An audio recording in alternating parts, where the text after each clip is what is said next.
जब हिरण का शरीर उनका छूटा तो पिछले जन्म के पुण्य कर्मों के कारण पुनः मनुष्य जीवन प्राप्त हुआ। और मनुष्य जीवन जब प्राप्त हुआ तो अंगिरा गोत्र के एक ब्राह्मण के कुल में इनका जन्म हुआ। जन्म से ही परम ज्ञानी, किसी से कोई मतलब नहीं।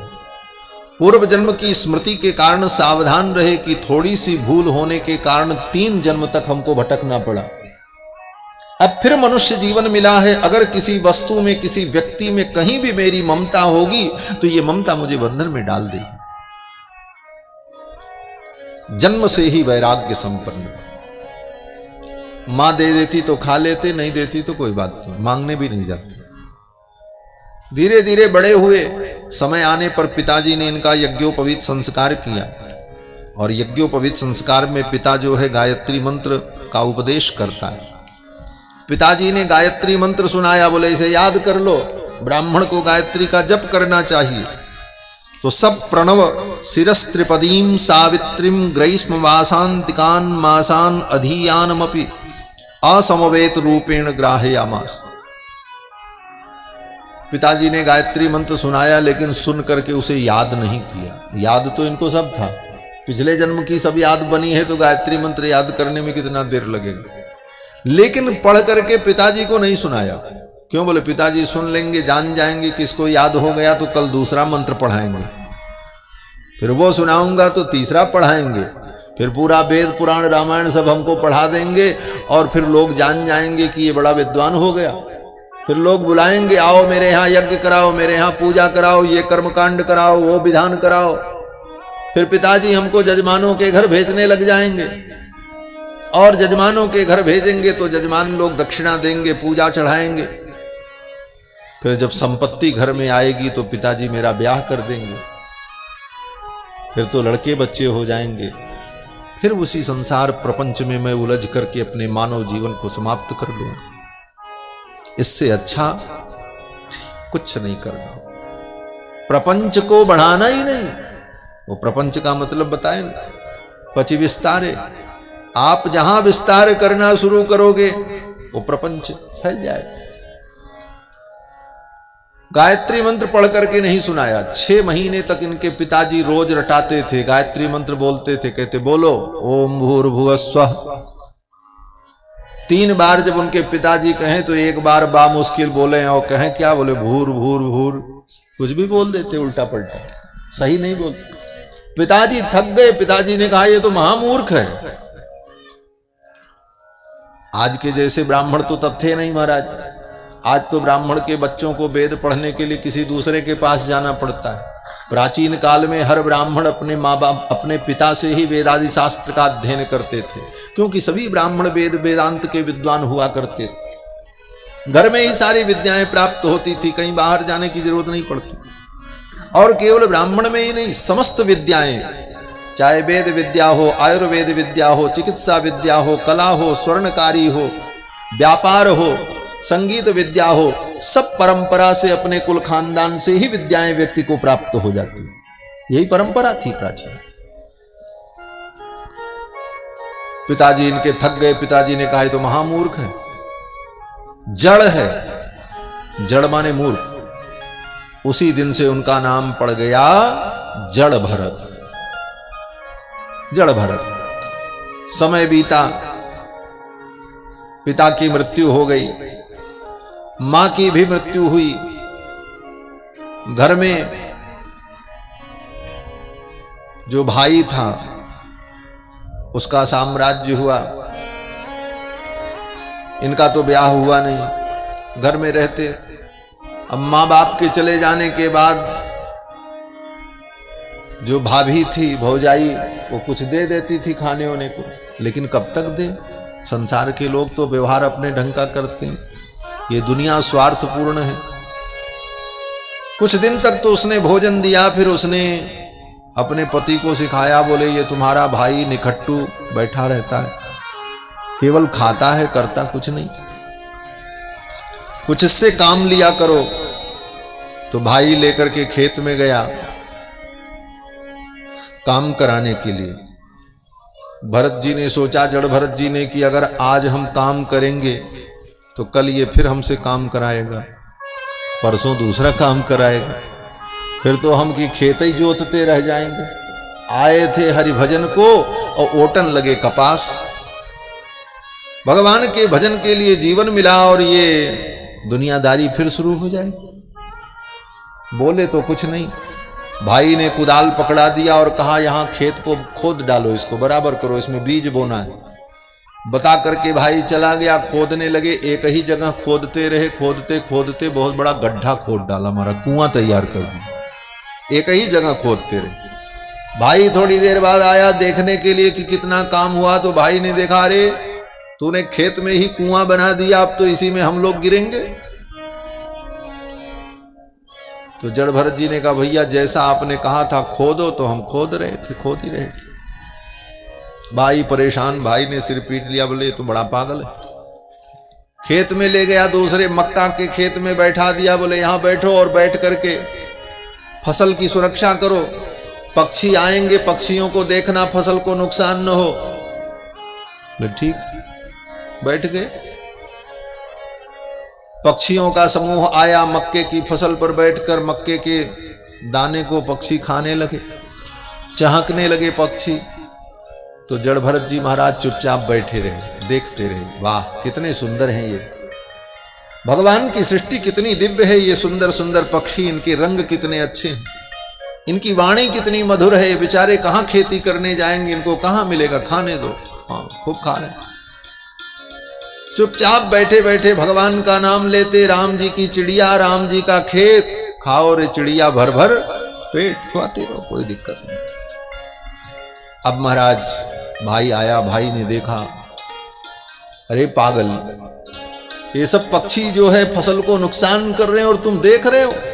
बोले भैया तुम्ही ने तो कहा था कि पक्षियों को देखना, तो हम देख रहे हैं। वाह। भाई ने कहा निकल जा मेरे घर से, अब तुझे हम बैठा करके नहीं खिला सकते। घर से निकाल दिया। जड़ भरत जी ने कहा चलो ठीक है, अच्छा कोई बात नहीं। जो भगवान का भक्त है, जो वैराग्य संपन्न है, उसके लिए सारी पृथ्वी ही अपनी है। उदार चरितानाम वसुधैव कुटुंबकम, जो उदार चरित्र है उसके लिए पूरी वसुधा ही उसका परिवार है। सकल भूमि गोपाल की, सारी भूमि भगवान की है, चाहे जहां जाओ। और जब तक तुम मानोगे कि इतना ही मेरा है, तो फिर वहीं रहोगे। और मानो तो सारी दुनिया तुम्हारी है, कहीं जाओ सब भगवान का। चल पड़े भरत जी महाराज, घूमते हुए जा रहे थे, कोई चिंता नहीं। रास्ते में जंगल पड़ा, जंगल में कुछ डाकू थे। उन डाकुओं का जो सरदार था वो कई दिनों से देवी की पूजा कर रहा था, भद्रकाली की। आज उसकी पूर्णाहुति का दिन था। उसने संकल्प किया था किसी मनुष्य की बलि चढ़ा करके मैं पूर्णाहुति करूंगा, देवी की पूजा पूर्ण करूंगा। डाकुओं से कहा जाओ देखो कोई आदमी मिले तो पकड़ के ले आओ। जड़ भरत जी आ रहे थे, पकड़ लिया डाकुओं ने, लेकर के गए। देवी के मंदिर के सामने खड़ा किया, स्नान कराया, लाल रंग के कपड़े पहनाए, लाल रंग का चंदन लगाया, अड़हुल के फूल की माला पहनाई और अपने तांत्रिक मंत्र क्राम क्रीम क्रोम क्राम जो सब मंत्र होता है, सब मंत्रों का उच्चारण किया उस डाकू ने।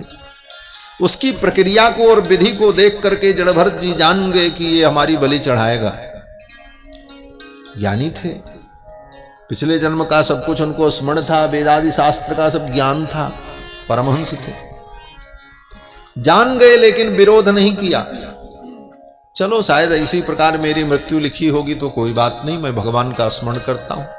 भगवान का स्मरण करने लगे और चुपचाप खड़े रहे। वो डाकू अपना सब मंत्र पढ़ रहा था और मंत्र पढ़ने के बाद डाकू ने जब अपनी तलवार उठाई मारने के लिए, तब तक सामने जो भद्रकाली की प्रतिमा थी, भगवती दुर्गा की प्रतिमा थी, उस दुर्गा की प्रतिमा में तड़ाक की ध्वनि हुई और प्रतिमा बीच से फट गई।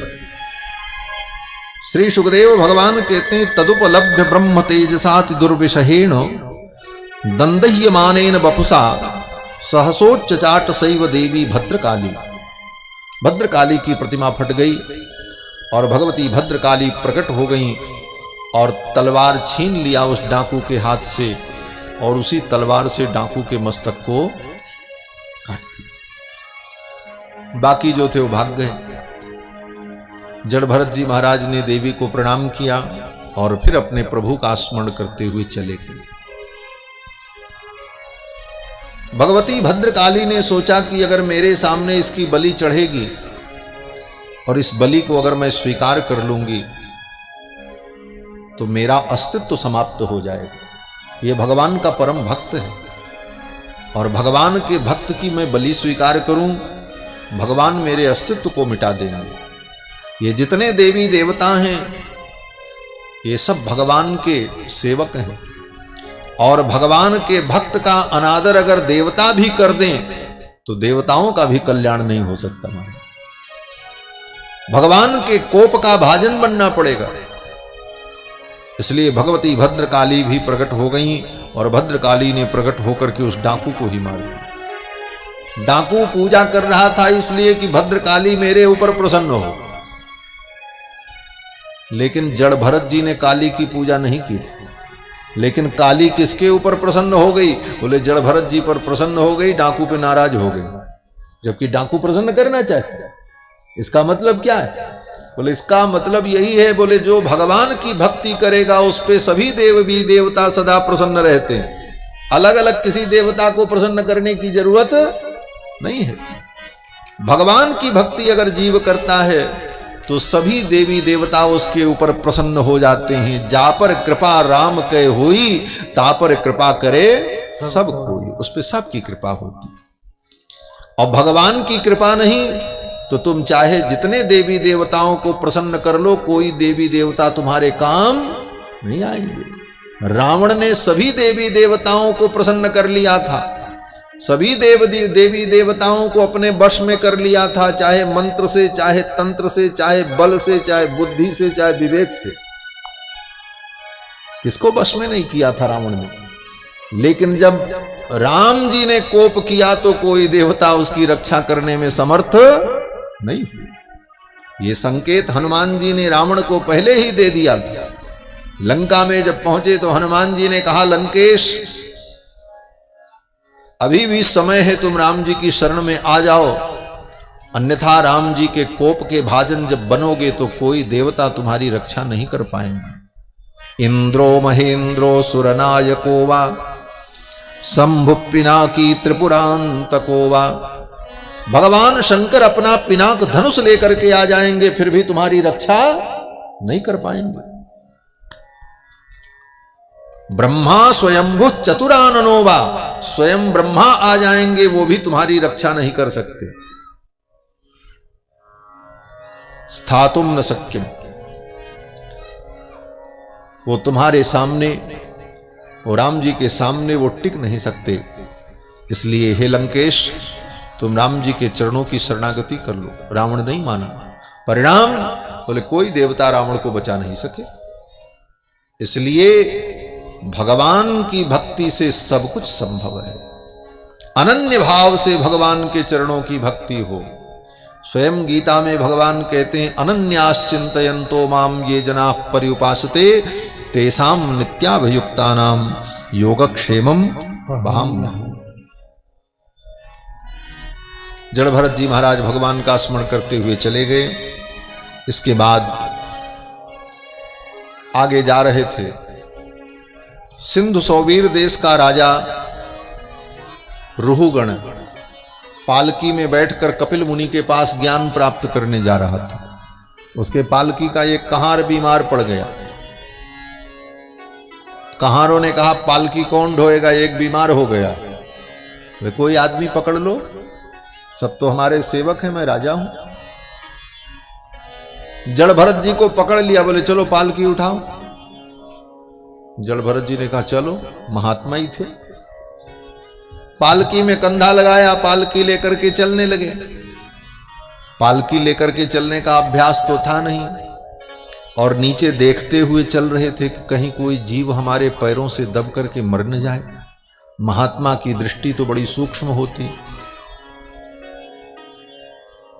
लिखा है कि दृष्टिपूतम न्यसेत पादम वस्त्रपूत पिबेत जलम शास्त्रपूत वदेद वाक्यम मनःपूतम समाचरेत। दृष्टिपूतम न्यसेत पादम, अगला पैर बढ़ाओ तो आंख से देखकर सामने कहां हम पैर रख रहे हैं। यह नहीं कि ऊंट जैसे चलते रहो, सिर ऊपर और पैर कहीं के कहीं पड़े। दृष्टिपूतम न्यसेत पादम, शास्त्र कहते हैं। वस्त्रपूत विवेक जलम, जल पियो तो छान करके पियो। शास्त्रपूत वदेत वाक्यम, कोई भी वाक्य बोलो तो शास्त्र के द्वारा समझ करके सोच करके बोलो। कुछ भी बोल दो गड़बड़ बात। मनःपूतम समाचरेत, कोई भी आचरण करो तो ऐसा आचरण हो जिस आचरण के बाद तुम्हें तुम्हारे मन को खेद न हो, मन को प्रसन्नता हो, ऐसा आचरण करो। मनःपूतम समाचरेत। तो जड़ भरत जी महाराज भी ऐसे ही थे, नीचे देखते हुए चल रहे थे, कहीं किसी जीव के ऊपर पैर न पड़ जाए, कोई चींटी भी दब करके मर न जाए। तब तक चींटियां दिखाई पड़ गई महाराज, कुछ जीव छोटे छोटे दिखे तो जड़ भरत जी ने पैर आगे बढ़ा दिया, कूद गए कि कहीं ये दबे ना। अब पालकी लेकर के जो चले वो कूद जाए तो सोचो पालकी में बैठने वाले की क्या दशा हो। पालकी हिल गई, उसका सिर टकरा गया राजा का पालकी से। राजा ने कहा कैसे चलते हो? सेवकों ने कहा महाराज ये नया वाला जो आया है ये ठीक से नहीं चल रहा, इसी के कारण हमारी भी गति बिगड़ रही है। राजा ने कहा ठीक से चलो, जानते नहीं हो हम राजा हैं। कुछ नहीं बोले जड़ भरत जी, फिर चलते रहे। फिर कुछ ऐसा ही हुआ। अब तो राजा को क्रोध आया, राजा ने कहा पालकी रोको। राजा ने पालकी रुकवाई और पालकी से बाहर आकर के राजा ने कहा अरे तुम तो बड़े उन्मत्त हो। करोमि ते चिकित्साम दंडपाणिरिव, मैं तुम्हारी ऐसी चिकित्सा करूंगा कि तुम ठीक हो जाओ। तुम्हारी दवा करना मुझे मालूम है, तुम्हारी दवा क्या है ये मुझे मालूम है, मैं तुम्हें ठीक कर दूंगा। और इतना कहते हुए वो राजा बड़ा टेढ़ा वचन बोलने लगा। राजा ने कहा कितने दुबले पतले तुम हो, बड़े कमजोर हो ना, इसीलिए पालकी लेकर के नहीं चल सकते। व्यंग वचन बोलने लगा। और जबकि जड़ भरत जी महाराज तो बड़े स्वस्थ थे महाराज, कोई चिंता तो थी नहीं कि कोई उनको चिंता हो, प्रसन्न रहते थे इसलिए स्वस्थ थे। बार बार जब राजा ने इस प्रकार कहा तो जड़ भरत जी बोल पड़े। जड़ भरत जी ने कहा देखो राजन, बार बार तुम मुझे मोटा कह रहे हो, दुबला कह रहे हो, ऐसा कह रहे हो, ऐसा कह रहे हो। ये मोटा होना, दुबला होना, कमजोर होना, मजबूत होना, ये तो शरीर का धर्म है, आत्मा का धर्म नहीं। हम तो आत्मरूप हैं और ये शरीर तो नाशवान है। शरीर तो 5 प्रकृति के तत्वों से बना है और ये नश्वर है। ये सब बातें सुनकर के राजा चौंक गया, अरे ये तो कोई ज्ञानी महात्मा है। तब तक राजा की दृष्टि गई जड़ भरत जी के कंधे पर। कंधे पर यज्ञोपवीत था, क्योंकि यज्ञोपवीत संस्कार तो हो चुका था। और गंदा मैला कुचैला यज्ञोपवीत कंधे पर दिखा। राजा जान गया, राजा भी सत्संगी था। राजा जान गया कोई महात्मा है, कोई ज्ञानी पुरुष है, परमहंस है। फिर तो राजा ने हाथ जोड़ करके कहा कि कस्तम निगूढ़श्चरसि द्विजानाम बिभर्षि सूत्रम कथमोवधूतः। हे भगवान आप कौन हैं? आपके कंधे पर यज्ञोपवीत है, आप ब्राह्मण हैं, कोई तपस्वी। इस प्रकार अपने आप को छिपाकर आप विचरण कर रहे हैं। कस्यासि कुत्रत्य इहापि कस्मात् क्षेमाय न चेदसि नोत शुक्लः। आप कहां से आए हैं, आपका परिचय क्या है? अब तो मुझे आपसे डर लग रहा है। अब वो राजा कांपने लगा थर थर थर। जड़ भरत जी हंसने लगे। जड़ भरत जी ने कहा क्यों डरते हो मुझसे? तुम राजा हो, तुम्हारे पास शस्त्र बल है, तुम्हारे पास सैन्य बल है, तुम्हारे पास संगठन बल है, तुम्हारे पास जन बल है, तुम्हारे पास धन बल है, सब प्रकार का बल तुम्हारे पास, और मुझ निर्बल से तुम क्यों डर रहे हो? तो राजा रहुगण ने बड़ी अद्भुत बात कही। राजा रहुगण ने कहा कि नाहम विशंके सुरराज वज्रान न त्रक्षशूलान न यमस्य दंडात। हे विप्र, जहां तक डरने की बात है तो नाहम विशंके सुरराज वज्रान, देवराज इंद्र के वज्र से भी मैं नहीं डरता हूं, भगवान शंकर के त्रिशूल से भी मुझे डर नहीं लगता,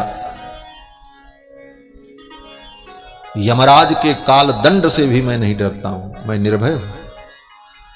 लेकिन अगर मैं डरता हूं तो केवल एक बात से डरता हूं। जड़भरत जी ने कहा किस बात से?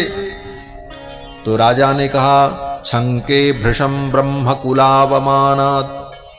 मुझे अगर डर लगता है तो केवल एक बात से कि मेरे द्वारा किसी ब्राह्मण का, किसी संत का, किसी ज्ञानी का अपमान न हो जाए।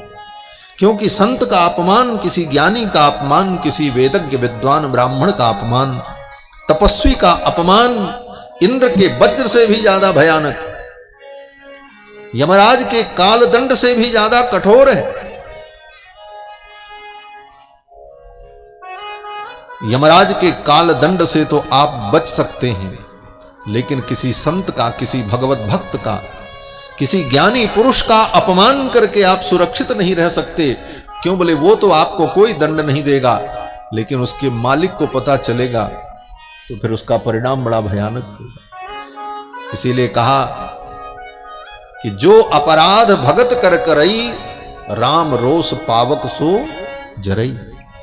जो भगवान के भक्त का अपराध करता है वो भगवान की क्रोध रूपी अग्नि में जल जाता है। और भगवान के भक्त का अपमान नहीं किया, भगवान के भक्त का सम्मान करते रहे, बोले तुम्हारी 1000 गलतियां भगवान माफ करते रहेंगे, जाओ मैंने माफ किया।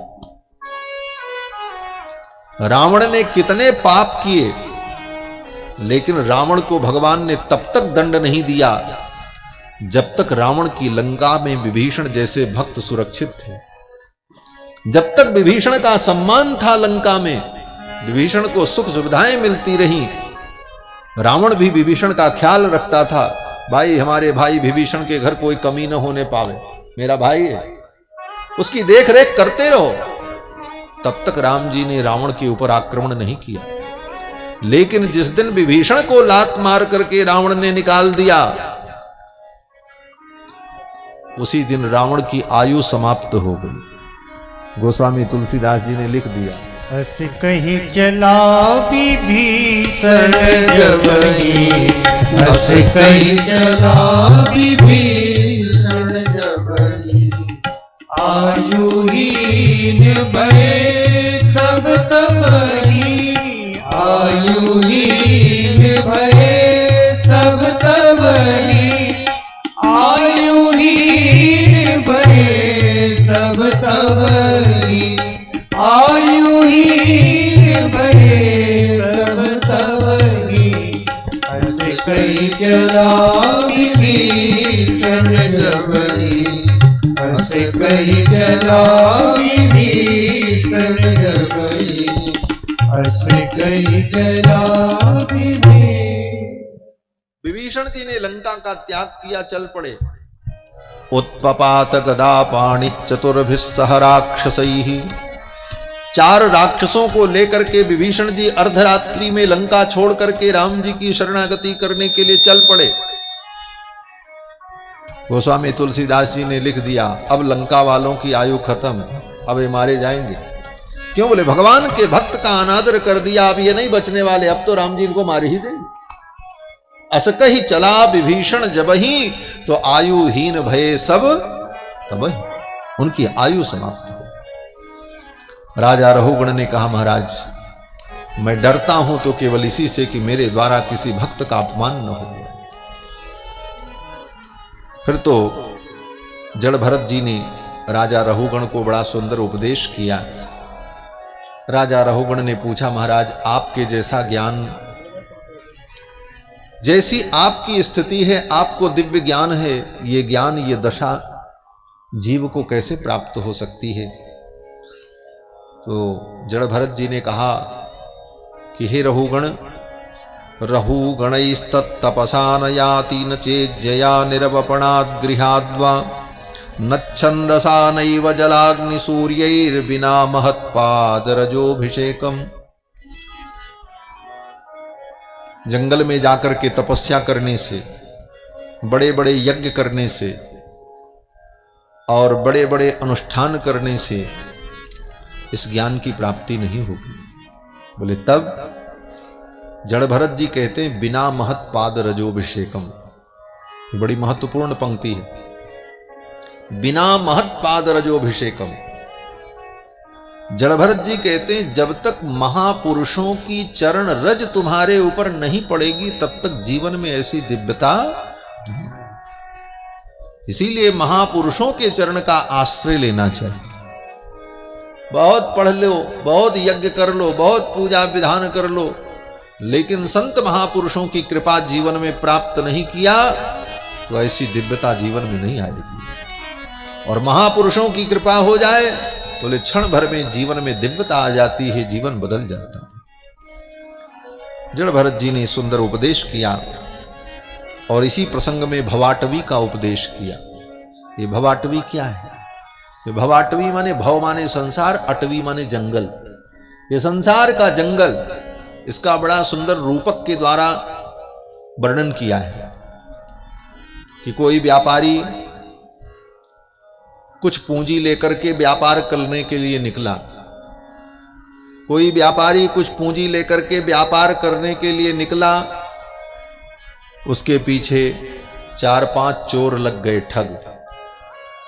बोले रास्ते में इसको ठग लें, और वो सब उसके दोस्त बन गए, साथी बन गए। चलो चलो हम भी तुम्हारे साथ चलेंगे, हम भी व्यापार करेंगे। उसने कहा चलो 1 से 2 भले, सबको लेकर के चल पड़ा।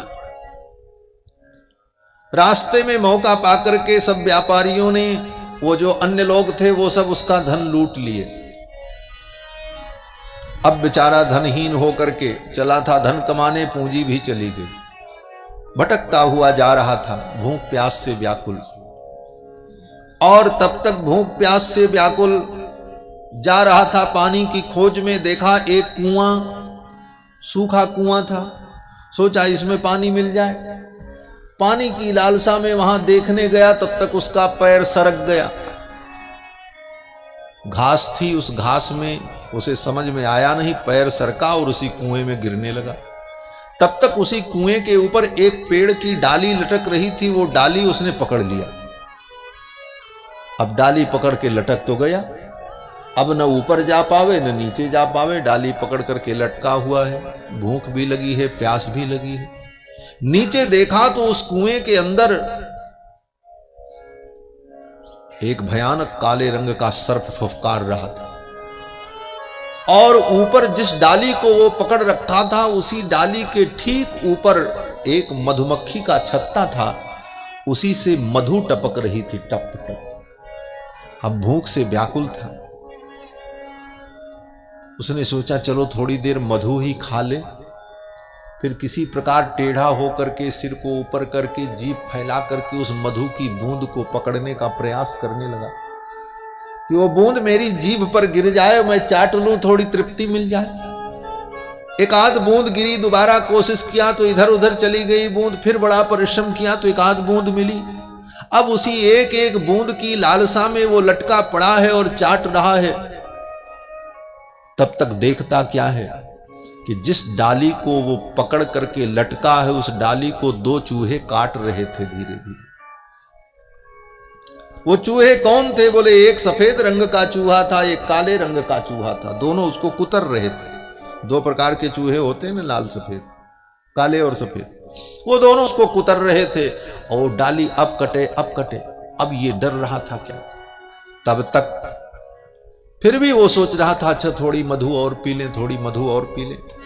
तब तक चूहे ने डाली काट दी और धड़ाम से कुएं में गिरा और काले रंग के सर्प ने उसे काट लिया, उसकी मृत्यु।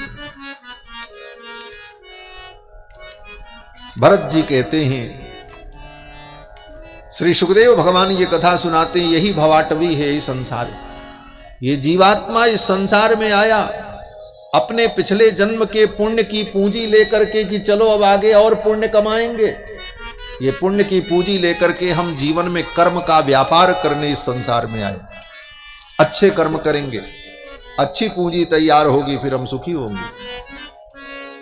लेकिन दो चार ठग साथ में लग गए दोस्त बन करके। ये ठग कौन है? बोले यही संसार का परिवार है, बेटा बेटी पुत्र पत्नी, सब एक दूसरे को ठग रहे हैं।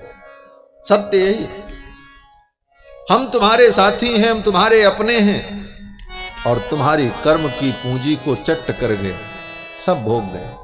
तुम अपनी कर्म की पूंजी से भी चले गए। अब बोले धीरे धीरे आप भटक गए, जब पूंजी समाप्त हो गई कोई पूछने वाला नहीं। नए कर्म कर नहीं सके, जो पिछले कर्म थे उसका फल भोग करके हमने समाप्त कर लिया। अब भटक रहे हैं, कौन पूछे? कोई पूछ नहीं रहा। हमारा जीवन में यही होता है, जब तक अपने अंदर पुरुषार्थ है तब तक दुनिया पूछती, जब पुरुषार्थ खत्म हो जाए तो बेटा भी नहीं पूछता। बार बार बुलाओ, रे इधर आओ, बोले अच्छा बैठो, आते हैं, बेटा भी नहीं सुनता। यही संसार की माया। उसके बाद भी उसके अंदर जीने की इच्छा शक्ति, सुख पाने के लिए दौड़ा, थोड़ा सुख मिले संसार में, सुख के चक्कर में और भी पैर फिसल गया, गिर पड़ा, मृत्यु की ओर आगे बढ़ रहा, यही गिरना है। लेकिन आयु की डाली को पकड़ करके लटक गया। आयु बची थी इसलिए मरा नहीं, बुढ़ापा झेलने के लिए मजबूर है। अब उसी डाली को पकड़ करके वो लटका है, नीचे काल सर्प बैठा है, काल सर्प ही मृत्यु है। और जो ऊपर से मधु टपक रहा है, ले यही सुख की लालसा है।